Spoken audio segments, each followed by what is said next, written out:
A revealing new voice memo from Blake Lively to Justin Baldoni has just been released. I don't talk to him like I talk to you, so I haven't told him like how stressed I've been with, Ryan and I have also been really stressed about spending a month apart, and, I just, none of it's your problem. That's why I'm talking to you as a friend at this point more than anything. I just sort of wanted to get your temperature on all that.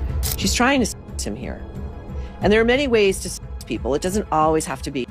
A 4-minute voice memo sent by Blake Lively to Justin Baldoni has just resurfaced, with many folks pointing out the surprisingly personal tone she used with her director. Hey, I hope you're so well. Just wanted to connect, just to put something on your radar. So between us, this is so premature for me to even share this with you. All good stuff. Headline is great stuff. Blake Lively mentions her husband, Ryan Reynolds, in a way that some people argue was used to cross professional boundaries. I was talking to Ryan and I was like, I don't know if we should share this, but he was like, you guys have such a great trust, The thirst trap conversation gained momentum when she began comparing Justin Baldoni to other directors in a highly favorable light. I've been, really, really under it. I don't talk to him like I talk to you, so I haven't told him like how stressed I've been with. Now, that sentence, "I don't talk to him like I talk to you," has been analyzed by fans as an attempt to create an exclusive bond. I just feel like I need more time before I go back to work, and I need more, shooting in April, shooting in March is just too soon after having a baby and not sleeping and wanting to be in my best shape. Some fans found it unprofessional when she brought up her physical fitness goals for the film during late-night conversations, suggesting there was no clear production reason to discuss her best shape in that context.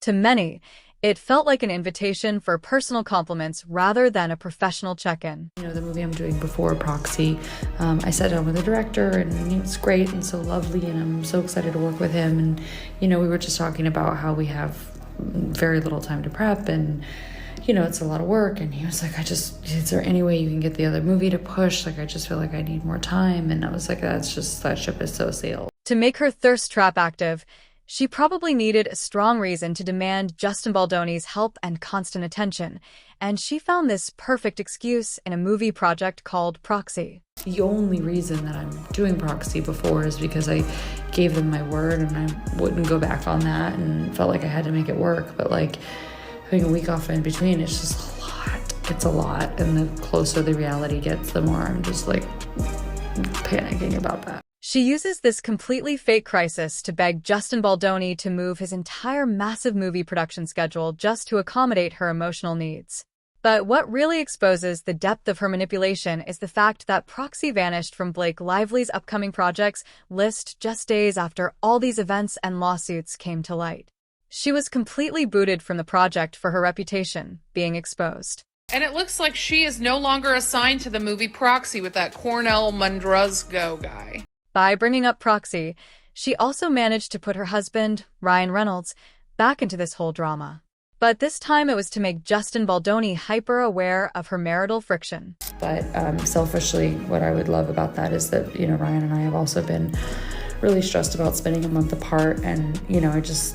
none of it's your problem. That's why I'm talking to you as a friend at this point more than anything. By discussing her marital stress and her being away from her husband, she was basically letting Justin Baldoni know that she was lonely and needed a strong male friend to fill the void.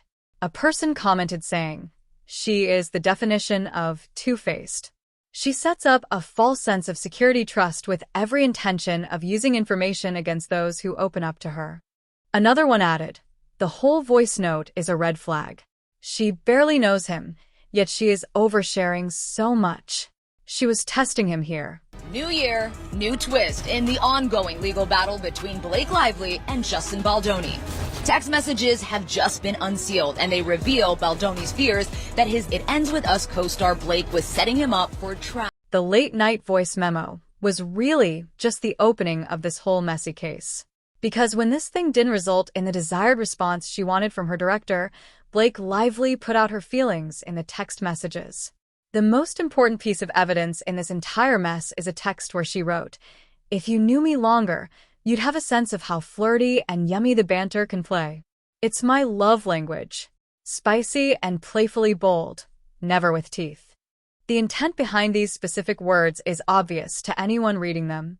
But here's the thing, and this is what makes this whole story so satisfying. The whole setup completely failed because Justin Baldoni is a guy who loves his family and respects his workplace. Every single time Blake tried to flirt with him, Justin ignored her with absolute grace. I believe that part of the real problem here is that she caught feelings for Justin. She fell for Justin. She wanted to have something going on the side with Justin, and Justin rejected her. If Justin Baldoni had responded to her text with a slightly flirty message, she would have screenshotted it to use it against him later to steal his movie and take over the director's chair. When he refused to give her that proof over text, she realized she had to do something on the actual movie set.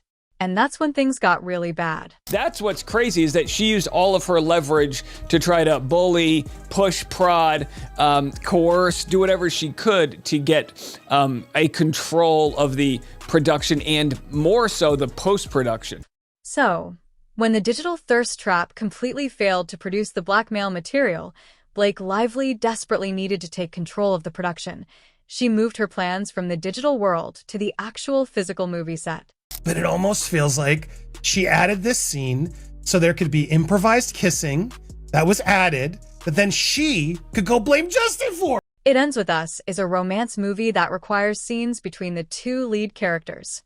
Normally in Hollywood, these kinds of scenes are handled with intimacy coordinators, detailed storyboards, and very often body doubles to protect the actors from inappropriate contact. But Blake Lively saw this safety protocol not as a protective measure, but as the perfect weapon to finally trap the man who had dared to reject her advances. This text message from late December 2023 revealed Justin Baldoni texted his talent agent Danny Greenberg to tell him that Blake has refused to use a body double for filming in scenes. On top of that, she also rejected his professional storyboards that mapped out exactly how the scenes would be filmed safely. Justin Baldoni knew exactly what she was doing. She was setting him up for a trap, and the documentation proves it. Justin himself admitted saying, "She had the audacity to email me directly and invite me to a meeting at her house alone if I chose. She has refused a body double, which now Sony and Todd have to jump in to make sure that happens because that's just setting me up for a trap." When the private house meetings were rejected, when the physical body double requests were exposed, and when the late-night voice notes were ignored, Blake finally realized that her plan was not working. She could not trick him into making a bad move on set that she could record. So, she flipped the switch and decided that if she could not have him, she would simply steal his movie, humiliate him globally, and erase his entire career from Hollywood. The goal for them, ultimately, after reading all these text messages and reading all these emails and reading all this bullshit, was to completely take over the film from day one. To execute this takeover, she used her Hollywood status, which she had gained through her marriage to Ryan Reynolds. In early January 2024, she summoned Justin Baldoni to the luxurious New York City penthouse she shares with Ryan Reynolds. Now, Baldoni, still trying to protect the film, thought he was walking into a standard production meeting with his lead actress to hash out script details. However, when Justin arrived at the penthouse, he was not just facing Blake Lively. He was also facing her husband, Ryan Reynolds. This was a pure display of overwhelming power. Blake used these things not as creative consultants, but as intimidation muscle to corner the director inside his very own movie project. Life is too short to work with people who are sorry to for that to be the word of the day, but it is. During this situation, she and Ryan Reynolds ganged up on Justin Baldoni. While pressuring him to accept a completely rewritten version of a crucial rooftop scene in the film, it was later revealed that Ryan Reynolds himself had secretly ghostwritten this entire scene behind Baldoni's back, a fact Blake Lively later proudly bragged about on the red carpet to publicly humiliate her director. We help each other, we work together so much. The iconic rooftop scene in this movie, my husband actually wrote it. Nobody knows that, but you now. But he wrote it. He works on everything I do. I work on everything he does. So his wins, his celebrations are mine, and mine are his. I mean, he's all over this film. Ryan Reynolds stood there in the penthouse backing up Blake Lively's unauthorized takeover of the film's script and direction. The depth of this whole situation is exposed in these highly embarrassing text messages between Blake and Taylor Swift. Blake says, "I have never felt more like Khaleesi. I have dragons." And then Taylor responds, "I'm just picturing you muttering dracaries." And then I fire off those texts to Austin. This was a billionaire pop star and a massive Hollywood power couple teaming up to emotionally crush a man who simply wanted to direct his movie and go home to his wife and kids. The Taylor Swift's active involvement as a willing dragon proves definitively that this was a coordinated smear campaign from the very top of the Hollywood food chain. Taylor also tried to lie through her PR team and claimed she had no idea Blake Lively was calling her a dragon, telling the media through inside sources that she felt used by Blake. But the unsealed texts prove beyond a shadow of a doubt that Taylor Swift was actively joking about burning Justin Baldoni down on command. Taylor responds, "No one should ever get into a war of wills with you. And I'm so excited to see it." Then they talk about how Taylor texted that Justin was a dope to allow her song to be used in the trailer for the film because she's Team Blake. Now, at the very center of this massive scandal is Ryan Reynolds. Initially, Ryan was fully on board and participating in his wife's targeted campaign against Justin Baldoni. Because Hollywood relationships are highly transactional and both of their egos are thoroughly fed by complex schemes against others, Ryan jumped at the chance to play the white knight hero. I think she and Ryan are very well matched. You know, she tried to burn down his career. He used his immense power, his wealth, and his personal marketing company, Maximum Effort, to try and hijack the movie's marketing, attempting to turn a serious film into an inappropriate commercial for his own alcohol and hair care brands. During the penthouse ambush, he confronted Justin Baldoni over completely fabricated claims that Baldoni had fat-shamed his wife. In reality, the facts showed that Baldoni, who suffers from a bad back, simply asked a fitness trainer how much Blake Lively weighed because he had to physically lift her in an upcoming scene. This is a completely standard workplace safety question.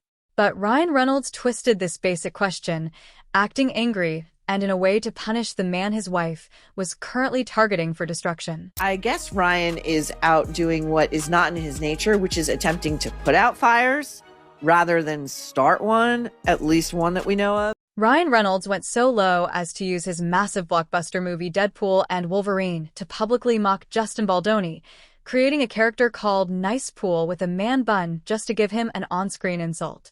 But then the court documents were unsealed. The text messages were leaked to the public, and suddenly Ryan was no longer the brave hero defending his wife. He was the publicly humiliated husband of a woman who was sending voice notes to another man, whispering about getting into her best shape. I just feel like I need more time before I go back to work, and I need more, shooting in April, shooting in March is just too soon after having a baby and not sleeping and wanting to be in my best shape and all that. Now, Ryan Reynolds is reportedly furious. He is deeply ashamed of his wife's behavior and his own role in this mess.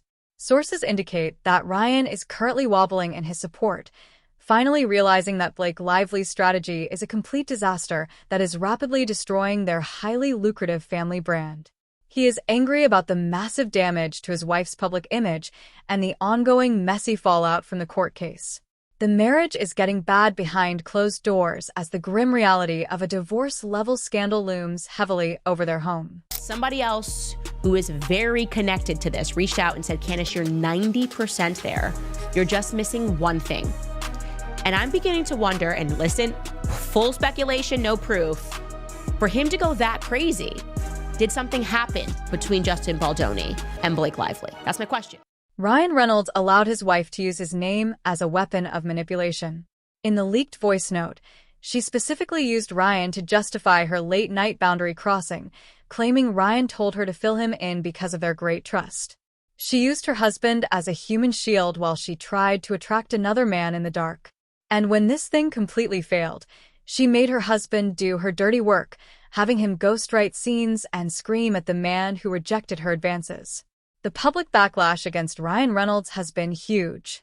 Longtime dedicated fans who supported his Deadpool movies for years have publicly stated they can no longer support him in good conscience after seeing how he backed his wife's wrong use of feminist language against Justin Baldoni.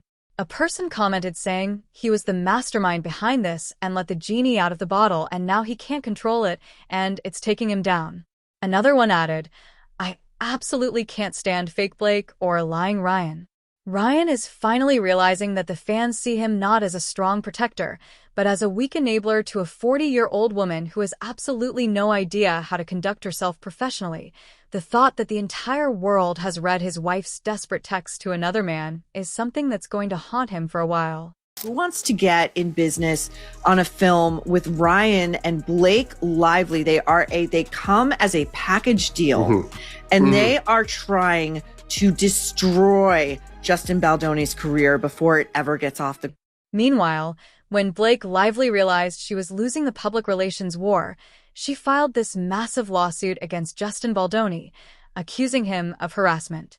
Now, she leaned heavily into the cultural momentum of the Me Too movement, basically hoping that just the accusation would be enough to hurt Baldoni forever, kind of like how the public initially reacted towards Johnny Depp before the truth came out in that trial. But here's the thing about the legal system. It requires actual evidence, not just leaked PR spin and messy quotes. When the case went before U.S. federal judge Louis Lyman, it resulted in an absolute bloodbath for Blake Lively's legal team. The judge dismissed her 13 original claims. The core of her lawsuit, the federal Title VII and California Labor Code claims for harassment and retaliation, were completely dismissed. The judge ruled that Blake was not an employee who was mistreated by a boss. She was a highly paid independent contractor. She had massive control over the production and was paid via her own loan-out company and held a huge ownership stake in the film itself. The judge also dismissed her California state claims because the alleged incident happened in New Jersey and text messages made by executives did not create a connection to the state. Every single individual defendant was removed from the case, leaving her with this hollow shell of a lawsuit that exposed her own texts to the public record. So she was trying to sue him using the wrong law, California. So he threw the case out. He didn't rule on the merits of her claim, just said, look, the law that you're relying on doesn't apply, so She spent over a year pushing this case, hoping to bury Justin Baldoni under a mountain of legal fees and bad press, but the strategy completely backfired. And here's the thing. The unsealing of the documents required for the lawsuit is exactly what released her spicy and yummy texts into the public domain, proving that Blake Lively was the one mistreating her director with unwanted advances. Her attempt to use the legal system as a weapon for being rejected resulted in her total exposure.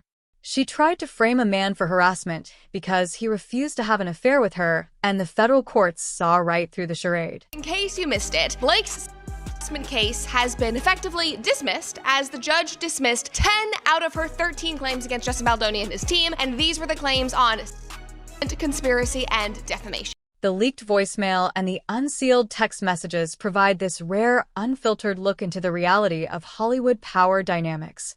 Blake Lively did not just have a simple disagreement or a bad week on set.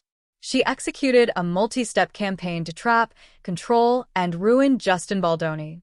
The thirst trap failed, but the explosion it caused successfully burned down an entire Hollywood empire. And honestly, you can't help but think that this was coming for a long time.